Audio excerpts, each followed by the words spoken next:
How many aspiring student certified or uncertified interpreters do we have here today?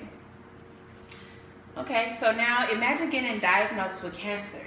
You go to your doctor and he diagnosed you with cancer. Then you later find out that your doctor misdiagnosed you. And then you later find out that this doctor is not even certified, it's not even licensed. The doctor is not licensed to even practice medicine. How would you feel? So it wouldn't feel too good, right? Or, I don't know. The question's for you to answer. My goal today is to persuade you not to work without certification and to become a certified interpreter. Not only that, but just to think about the people whom you're servicing in the deaf community. Okay, as I stated earlier about the unlicensed doctor, deaf people all around the world face those type of situations every day. Not necessarily that dire, but some are that dire because they don't have a qualified, certified interpreter. Working with without certification can harm not only the deaf consumer, but also all the stakeholders that are involved. If I can recall correctly, in the RID, which is the registered interpreters for the deaf, it's like registered for interpreters. They have a professional code of conduct, and in Tenet 2.0, it states that interpreters possess the required skill and knowledge for specific interpreting situations. The key word to me in that is professional. If we aren't professionally trained and equipped with the skill set to do our jobs, to interpret the language, are we doing our jobs?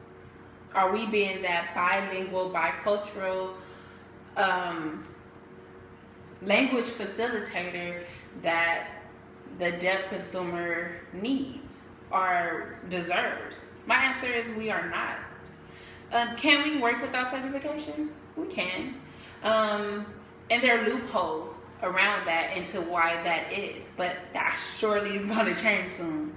But let's see, the ADA, the American Disability Act, Rehab Act states post-secondary businesses, criminal legal proceedings, and medical settings, etc. have to provide sign language interpreters and other forms to access accommodations. Now, schools and businesses all over,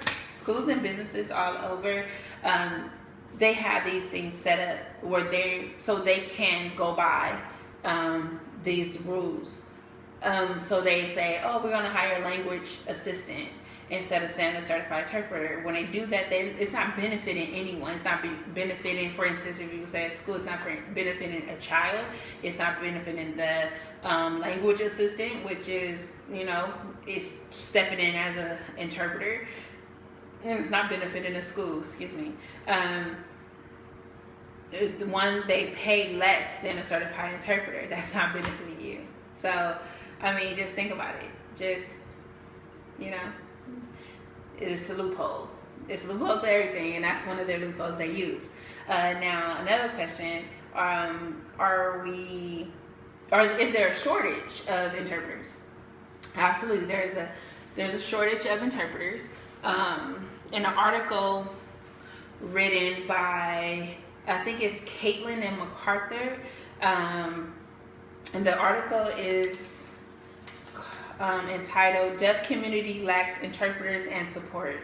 And in the article it says, in Michigan, residents that consider themselves deaf or hard of hearing are around 90,000, but there are only 500 registered and certified interpreters. So are 90,000 interpreters receiving adequate professional service? I doubt it.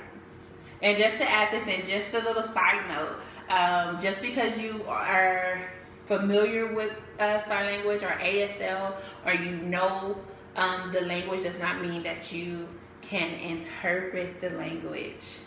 There are ITPs in schools set up, hard programs set up in place to teach you different processing models, so you can adequately, or it helps you facilitate the language from the source language to the target language. So please take advantage of these schools and ITPs programs set up to better assist you and to equip you with the skill, knowledge, and base that you need to become a certified interpreter. And if you are planning to be a part of this field, either now, are you a part of it now? Are you planning on being a part of it? Just do me a favor and just try to put yourself in the deaf consumer's shoes.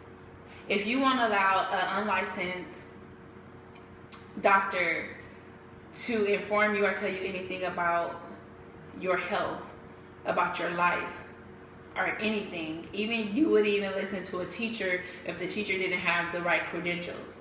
So don't work uncertified and give the deaf consumers, and don't give the deaf consumers your best work. Work certified.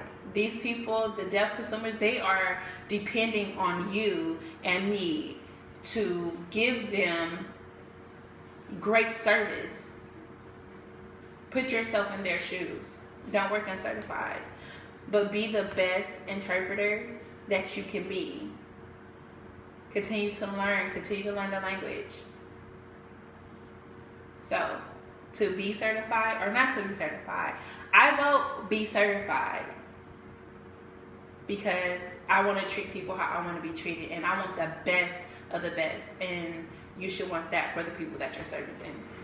Bye.